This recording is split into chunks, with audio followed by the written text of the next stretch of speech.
পৌরসভার পার্কিং এ বিধায়কের গাড়ি প্রাক্তন বিধায়কের গাড়ি তার দলীয় প্রচারে কাজে লাগে পৌরসভায় রাখা।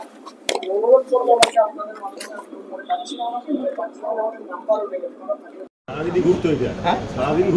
আমি ফোন করবো সারাদিন ওনার দলীয় কাজে ঘুরতো। এটাই হচ্ছে, সেটাই বলছি। এটা কি রাখা যায়? পৌরসভা ব্যবস্থা এটা কি রাখা যায় এখানে? না তো, এটা তো পৌরসভার জায়গা না, প্রাইভেট প্রপার্টি। পৌরসভা রাখবে নাকি পার্কিং? এইটাই তো বলছি আমরা যে পৌরসভাকে ব্যক্তিগত কাজে ব্যবহার করে তাকে বন্ধ করতে হবে। আমি অনুরোধ করবো প্রথমে কি করব, তুলে নিয়ে যাবো, ভেঙে দেবো, এসব বলছি না। নিয়ে যান ওনার সম্পত্তি পয়সা, এবার ওনার কাছে হয়তো এটুকু পয়সার মূল্য নেই, কিন্তু আমাদের কাছে একটা গাড়ি বাবা নষ্ট হবে এখানে করে, এটা আমাদের খারাপ লাগছে। তাই বলবো যে নিয়ে যান, ওনাকে অনুরোধ করবো। আর নাম্বার থাকলে দিন, আমিও একটা ফোন করবো। সৌজন্য সেদিন করা হয়নি, উনি আগে চলে গেছেন, একটা তো কুশল বিনিময় তো প্রয়োজন পড়ে।